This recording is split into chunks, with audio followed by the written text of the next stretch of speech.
আমি তসবিহ জপি গানে গানে। হানাগরির মানুষ মুমূর্ষ অবস্থায় বিছানায় শুয়া রইল। তার ডান পাশে আপনজন বসা, বাম পাশে আপনজন বসা। কিন্তু ওই সময় ঘরের মানুষ তার মুখের মধ্যে পানি দেয়, কিন্তু মানুষটা টের পায় না।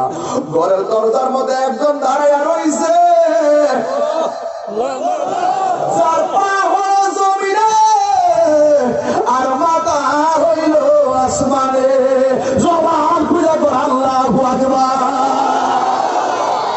ও আম্মা গো, ও আমার চুনার গাড়ির মা, মা গো দিলটা নরম করে চোখের পানি ভরিয়ে দাও। আর তোমার সন্তানের জন্য বৈশা বৈশা দোয়া করো, যেন আল্লাহ তোমার সন্তানটার হেদায়েতের রাস্তায় রাখে। তোমার দোয়াটা আল্লাহর কাছে অনেক দামি। রাস্তা হলো দুইটা, একটা হলো ইমানদার রাস্তা, আর একটা হলো বেঈমানের রাস্তা।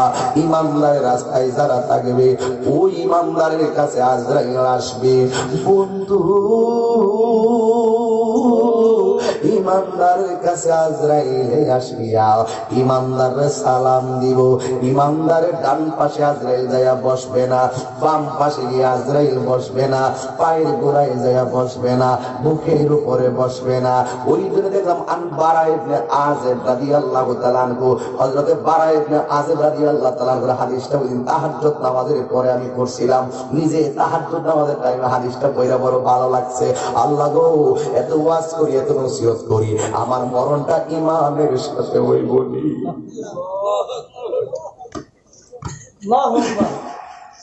কারো বউ বলেছে বায়ু চোরাই, পাক ধরেছে চলে ঘোরাহেও।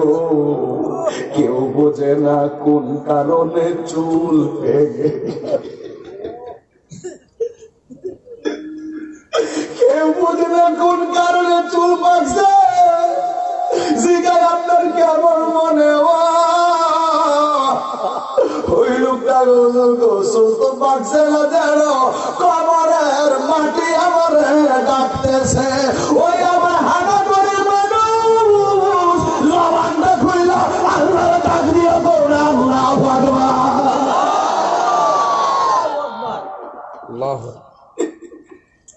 আগের মতো গায়ে শক্তি পায় না তেমন, শরীর যেন হইয়া গেছে কেমন কেমন। কেউ বুঝে না গায়ে কি হয়েছে। আমি বলি আমার মরার চিঠি এসেছে। আল্লাহ গো, একটু তাকিয়ে দেখো না, আল্লাহ একটু তাকাও না গো মাবুদ, মায়ার নজরে তাকাও। একটা পোলা পানের মুখের মধ্যে হাসি নাই। ওরা কোথায় খাওন, কোথায় ঘুম, পাগলের মতো তোমার কাছে। কেউ বুঝি মারে হারাইয়া হাজির হয়ে গেছে, কেউ বুঝি বাবারে হারাইয়া হাজির হয়ে গেছে, কেউ বুঝি নিজের জীবন লইয়া চিন্তা করে হাজির হয়ে গেছে, কেউ ঋণগ্রস্ত হইয়া হাজির হয়েছে, কেউ রোগ লইয়া হাজির হয়েছে। আল্লাহ আল্লাহ গো, ও বন্ধু, আজরাইল ইমানদারের কাছে আইব, আইসা ইমানদারের মাথার কাছে যাইয়া বসবে। মাথার কাছে বইসা ইমানদারের মাথার চুলের মধ্যে এইভাবে, এই চুলের ভিতরে এইভাবে আশ্রয় আশ্রয়া দিব। ও বন্ধু, আমার নসিব এমন হইবনি, ইমানদার আজরাইল আইসা মাথার তুলি নালে খুললে চুলগুলারে এমন ভাবে আশ্রয় আশ্রয়া দিব। ইমানদার এইভাবে শুয়ে থাকবো, আজরাইলে এমন ভাবে আশ্রয় আশ্রয়া দিব রে রাসূল। ইমানদারের পাশে আপনজন বইয়া থাকবো, ইমানদারের মাথায় যখন আজরাইলে আশ্রয় আশ্রয়া দিব, ইমানদারে তখন ঘুম ঘুম একটা ভাব আইব। আজরাইলে বলবে, ও আল্লাহর বান্দা, আমি আইছি তোমার রূহটা নিবার লাগা, একটু পরে তোমার রূহটা আমি জানটা কবজ করে ফেলামো। ইমানদার ডাক দিয়ে বলবো, আজরাইল দেরি কইরো না, দেরি কইরো না গো, দেরি কইরো না, তাড়াতাড়ি রূহটা লইয়া যাও। আমি আমার মালিকের সাথে দিদারের জন্য, সাক্ষাতের জন্য আমার মনটা পাগল পাগল হইয়া রইছে।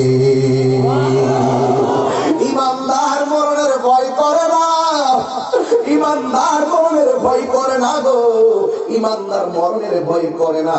ইমানদার তখন বলবে আমার রুহুটা লইয়া যাও। ইমানদার রুহুটা যখন নেওয়ার সময় হবে, একটু আগে আল্লাহ একটা ফেরেশতারে ডাক দিয়া বলবে, ফেরেশতা হানাগরি আমার আল্লাহ, আমি আল্লাহর বান্দা, মাহবুব বান্দা, আমার প্রেমের বান্দা, আমার খাঁটি বান্দা রুহুটা কবজ হইব, তুই কি লেগা ইলিনে বৈশা রইছ? তাড়াতাড়ি যা হানাগরি ইমানদারের কাছে যা। আজরাইলের রুহুটা লওয়ার সাথে সাথে তোর হাতের মধ্যে একটা কাফনের কাপড় ল, আর আরেক হাতের মধ্যে একটা আতরের বোতল ল, লইয়া আতরটা তোর কাফনের মধ্যে ঢেলে দিবি, আর এই কাফনটার একেবারে সুগ্রাণ বানাইবি। বানাইয়া তুই যা হানাগরি ইমানদারের বাড়ি যা রে, যাইয়া আজরাইলের রুহুটা যখন নিব, তুই হানাগরিতে যাইয়া ওই মনে কথার কথা বলতেছি, তুই এলাকার মধ্যে যাইয়া ওই ইমানদারের রুহুটারে তোর কাফনের কাপড়ের মধ্যে লইবি।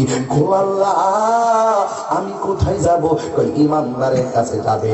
আজরাইলে ইমানদারের রুহু নেওয়ার সময় বসবে মাথার পাশে, কিন্তু আল্লাহ যেই সুন্দর ফেরেশতাটা পাঠাইবো, এই ফেরেশতাটাকে আমার আল্লাহ বলবেন তুই কিন্তু ইমানদারের অন্য কোথায় বসবি না। আজরাইলে বসবে মাথার পাশে, আর তুই বসবি ইমানদারের দুইটা চোখের মাঝখানে। আর জোরে জোরে কর আল্লাহু আকবার। আমার তোরি বাদায় আছে কোন শেখে আগাতে, কোন মসজিদে এলান হবে সোয়াবে শেখাতে, কবে কোথায় করবে তখন আমাকে সজন, জানাজার পড়েছি নামাজ, দিয়েছি কত দাফন, কত জানাজার পড়েছি নামাজ, দিয়েছি কত দাফন, কোথায় যেন আছে আমারও, কোথায় যেন আছে আমারও তৈরি সাদা কাফন। ভালো লাগে না রে? এই দুনিয়া বুঝি তোরে এমন ভাবে ধরছে, আসল বাড়ির বয়ান হয়, নকল বাড়ির যাইবা লাগা পাগল হয়ে গেছ। ঘুম তো জীবনে কম ঘুমাইছ না, কবরে গেলে বুঝবার কয় মাসে কই দিন, কই দিনে কয় বছর যায় সেদিন বোঝা যাবে রে। এবার ইমানদারের দুইটা চোখের মাঝখানে আজরাইল ওই ফেরেশতারা এসে বসবে। এখন আমার প্রশ্ন করেন তাহির হুজুর, ও তাহির হুজুর, আমার আল্লাহ আজরাইলে পাঠাবে রুহুটা নেওয়ার জন্য, কিন্তু ওই ফেরেশতাটাকে দুইটা চোখের মাঝখানে কেন বসার জন্য পাঠাবে? কেন পাঠাবে জানি?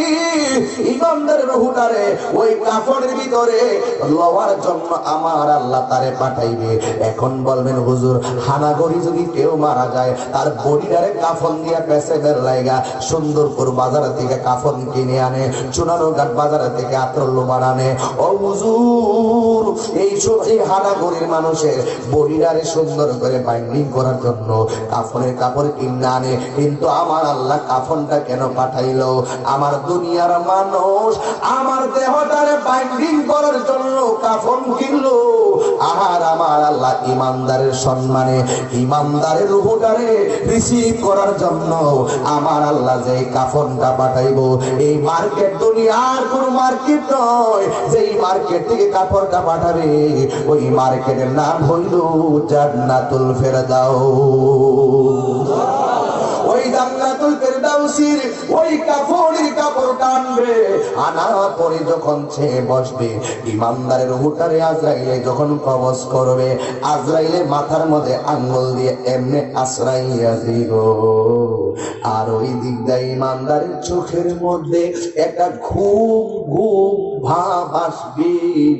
সন্তান মায়ের স্তন থেকে দুধ পান করতে করতে যেমনি ঘুমায়া যায়, ইমানদারের মরণের সময় এমন ভাবে ঘুমায়া যাইব। সন্তান যেমন মায়ের স্তন থেকে দুধ পান করতে গিয়ে ঘুমায়া গেলে টের পাই না, ইমানদারের রূহটারে আজরাইলে নেওয়ার সময় ইমানদার এমন ভাবে টের পাবে না। যখন রূহটা নিয়ে যাবে আজরাইলের সামনে, ওই দুইটা চোখের মাঝখানে যে ফেরেশতা, ওই ফেরেশতা বলবে আমার হাতের মধ্যে রুহটা দাও। ওই রুহটাকে ওই ফেরেশতা কাফনের মধ্যে রাখবেন, রাইখা এই কাপড়টারে বাইন্ডিং করবেন, বাইন্ডিং কইরা উপর দিকে উড়াল দিবে। উপরের দিকে যাওয়ার পরে ফেরেশতাদের একটা মঞ্জিল, ওই মঞ্জিলটা গেট লাগানো থাকবে। ওই মঞ্জিলের যার সামনে যাইয়া ওই ফেরেশতাটা ইমানদারের রুহটারে কাফন দিয়ে বাইন্ডিং করে দাঁড়াবে। এ বন্ধু, ও বন্ধু রে, ওই ফেরেশতারা ডাক দিয়া বলবে কে গো? ওই আমি আসছি ইমানদারের রূহ লইয়া। এবার ওই ফেরেশতা, ওই মন্দির ফেরেশতা ইমানদারের সালাম দিয়া গেটটা খুলে দিবে। এবার প্রথম আকাশে যাবে, প্রথম আকাশের গেটটা খুলে দেওয়া হবে। দ্বিতীয় আকাশে যাবে, দ্বিতীয় আকাশের গেটটা খুলে দেওয়া হবে। তৃতীয় আকাশে যাবে, তৃতীয় আকাশের গেটটা খুলে দেওয়া হবে। চতুর্থ আকাশে যাবে, পঞ্চম, ষষ্ঠ, সপ্তম আকাশে যাবে, এই গেটটা খুলে দেওয়া হবে। আল্লাহ ডাক, আল্লাহ জোরে হবে, আল্লাহ ডাক দিয়া বলবে ও ফেরেশতা গো,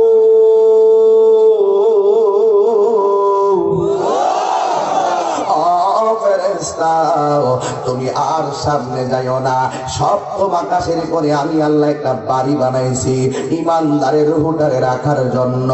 ওই জায়গাটার নাম হলো ইল্লিন। ওই ইল্লিনের ভিতরে রূহটারে রাইখা দাও। এবার দুনিয়ায় আনুষ্ঠানিকতা শুরু। পাকা পরে গাছ থেকে পরেই পাতা পাড়া হলো, চুলার ভিতরে গরম পানি বসানো হলো। এত পাতা থাকতে পরে পাতা দিয়ে কেন পানিটা গরম করে, এই ব্যাগ তো আজ পর্যন্ত জানলাম না।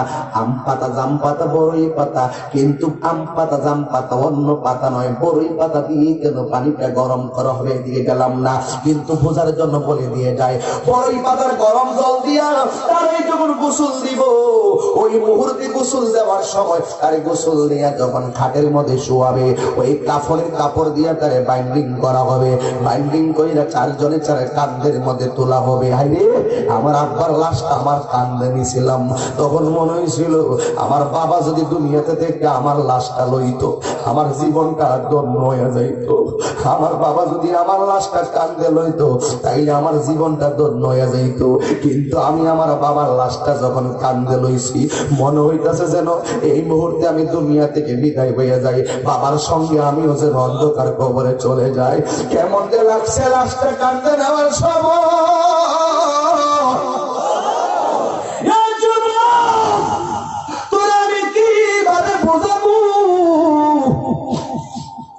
আমার ভাষা নাই, আমার ভাষা নাই।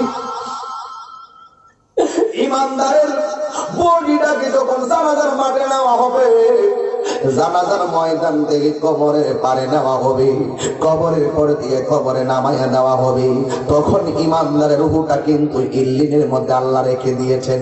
এই দিক দিয়ে ইমানদারের বডিটাকে কবরস্থানে নিয়ে যাইতেছে।